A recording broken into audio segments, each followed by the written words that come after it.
Shalom saudara semua, puji nama Tuhan. Malam ini katong bisa bersama-sama lagi dalam suara kebenaran. Sebelum katorang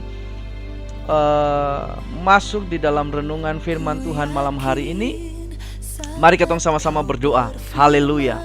Bapa, dalam nama Yesus, terima kasih untuk malam ini, karena Tuhan begitu baik atas hidup katorang.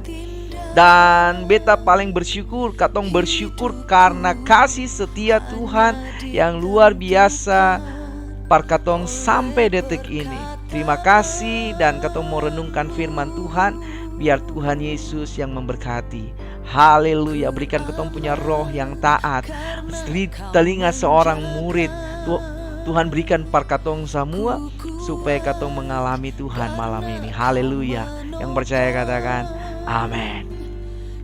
Saudara semua, sebelum katonge dengar firman Tuhan, firman Tuhan terambil dari Mazmur pasal 8, Roma pasal 8. Roma pasal 8 ayatnya yang kelima. Roma pasal 8 ayatnya yang kelima. Demikianlah firman Tuhan. Sebab mereka yang hidup menurut daging memikirkan hal-hal yang dari daging. Mereka yang hidup menurut roh memikirkan hal-hal yang dari roh.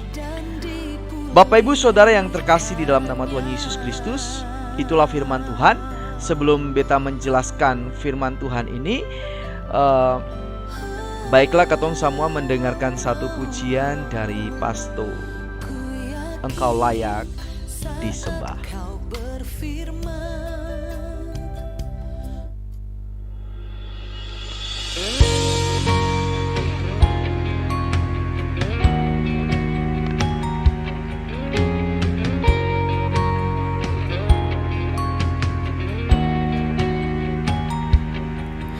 Yesus, Tuhan pujianku,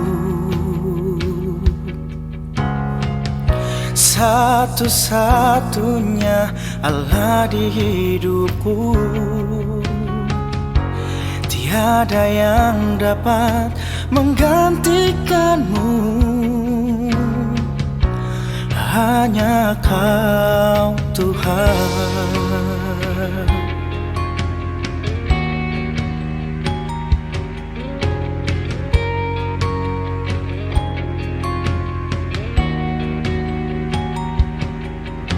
Yesus, Tuhan pujianku, satu-satunya Allah di hidupku. Tiada yang dapat menggantikanmu, hanya Kau Tuhan. Ku angkat tangan menyembah, sebab Engkau yang layak. Surga bumi pun bersujud, Engkau yang layak.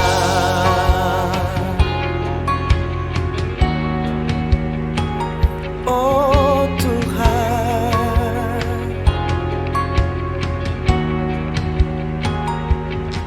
Yesus, Tuhan pujianku, satu-satunya Allah di hidupku. Tiada yang dapat menggantikanmu, hanya Kau Tuhan. Ku angkat tangan menyembah, sebab Engkau yang layak. Surga bumi pun bersujud, Engkau yang layak.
Puji nama Tuhan saudara, itu tadi pujian dari Pasto, Engkau yang layak.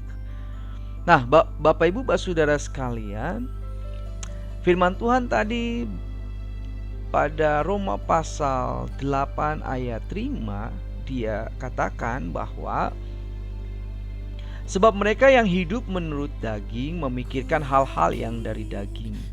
Mereka yang hidup menurut roh memikirkan hal-hal yang dari roh.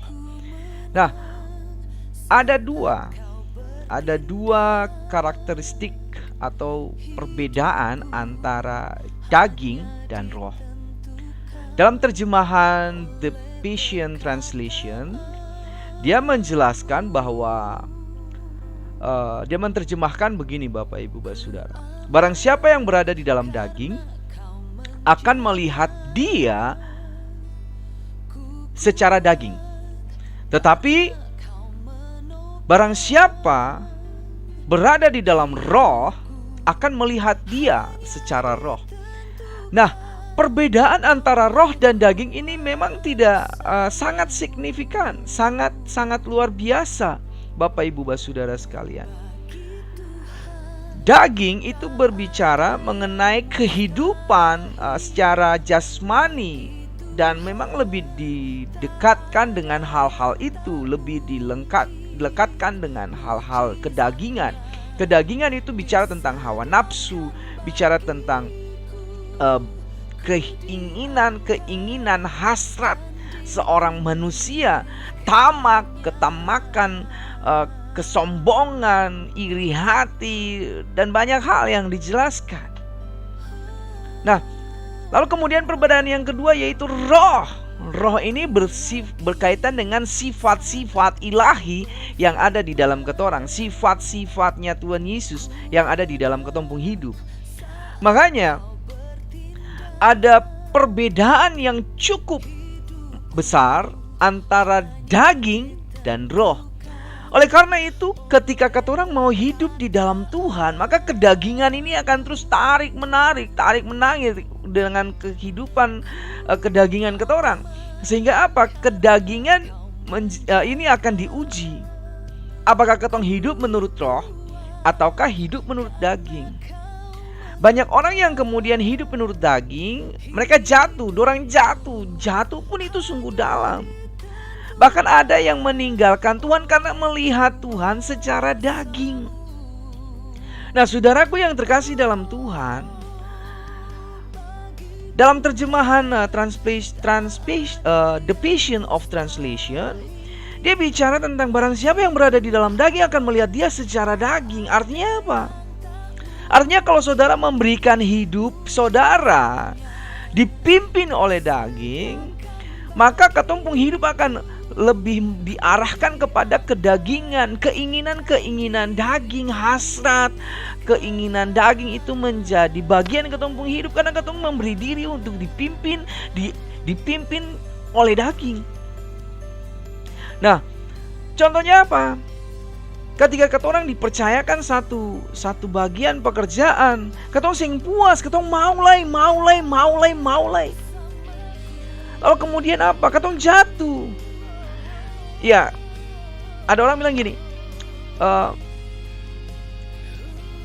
kalau laki-laki itu jatuh di 3 hal. Yang pertama tahta, yang kedua uang, lalu yang ketiga perempuan. Nah, ini sifat daging. Dia akan menarik ketorang untuk semakin hari semakin apa? Terjerumus di dalamnya. Katong pegang kepeng sadiki, katong susombong. Katong mau punya uang sadiki, katong susombong. Katong balaga dan lain sebagainya. Katong mau pejabatan sadiki, katong susah rendah hati. Katong susah ikut Tuhan pun maulai. Katong baru dapat jabatan sadiki, haleluya. Tapi susah ingalai, susah ingat orang lain, saya mau tahu dengan orang lain. Nah, saudara yang terkasih, ini keinginan daging. Apalagi anak-anak muda, pacaran bukan tujuan pernikah, tapi bikin hal yang dosa banyak. Awalnya tuh pelan-pelan dulu tuh. Awalnya sayang, akan pun beso cipika-cipiki, akan pun beso lai raba kanan raba kiri, akan pun beso lai mulai cilaka 12 pas. Saudara, ini keinginan daging. Kalau katong kasih katong pun hidup par keinginan daging, maka yang hasilnya pasti keinginan daging, dan pasti katong melakukan apa yang dinamakan dengan dosa. Katong harus memisahkan katong pun diri dari keinginan daging. Memang katong hidup di dalam tubuh dan jiwa yang tubuh yang daging ini, tetapi katong harus memberi kesempatan kepada Roh Kudus untuk memimpin katorang supaya katong hidup di dalam roh. Ada banyak orang yang meninggalkan Tuhan karena dong sing pernah melihat kebaikan-kebaikan Tuhan dalam dong pung hidup. Karena dong lihat Tuhan secara daging. Tuhan, kalau beta berdoa, beta mesti A, beta mesti B, beta mesti C, beta mesti dapat akang, beta berdoa, beta mau Tuhan, katong paksa Tuhan. Akhirnya apa yang terjadi? Waktu Tuhan sing jawab katong pung doa, katong kecewa. Inilah yang dimaksudkan melihat Tuhan secara daging. Katong meninggalkan Tuhan. Ada banyak orang meninggalkan Tuhan karena parampuang, meninggalkan Tuhan karena kepeng, meninggalkan Tuhan karena jabatan. Karena dong lihat Tuhan secara daging. Tapi kalau katong hidup menurut roh, maka katong akan melihat Tuhan secara roh. Bahwa katong percaya waktu katong sujud menyembah, keadaan sulit apapun, katong bisa mencapai yang namanya kesempurnaan. Biar situasi corona, orang semua bingung. Ini kenapa? Tahun lalu katong diperhadapkan dengan corona. Apa yang terjadi? Banyak orang takut. Roh ketakutan meliputi semua aspek kehidupan. Tapi orang yang percaya, orang yang ada di dalam roh akan berkata, haleluya, beta akan tetap ada dalam perlindungan Tuhan. Orang yang di dalam roh melihat bahwa corona bukan satu kesempatan untuk ketong hidup di dalam kedagingan. Corona itu satu kesempatan untuk ketong hidup di dalam roh. Corona menjadi satu bagian rencana Tuhan untuk ketong semakin hari semakin berdoa kepada Tuhan. Orang banyak takut, orang banyak ketakutan pergi ke sana kemari. Orang tidak melihat lagi kebaikan-kebaikan Tuhan. Orang tidak melihat Tuhan lagi karena yang dong lihat cuma daging, takut. Memang tidak salah katong ikut ajuran pemerintah, karena pemerintah wakil Allah.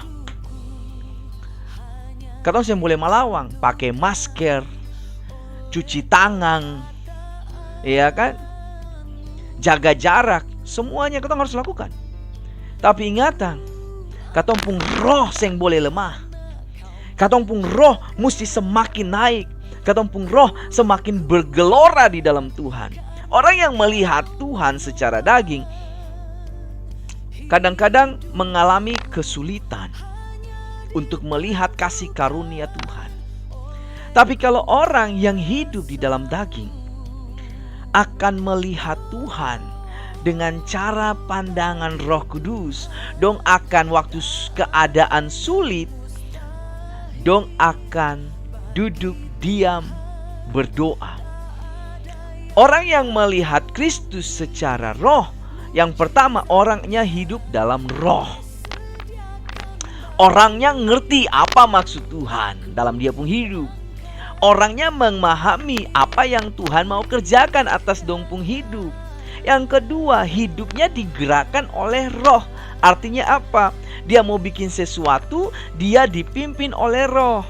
Sehingga Tuhan akan bilang, Tuhan ketika mau bikin sesuatu yang berkaitan dengan dosa, maka Tuhan akan menggetarkan hatinya untuk tidak mengikuti jalan-jalan yang dosa tadi.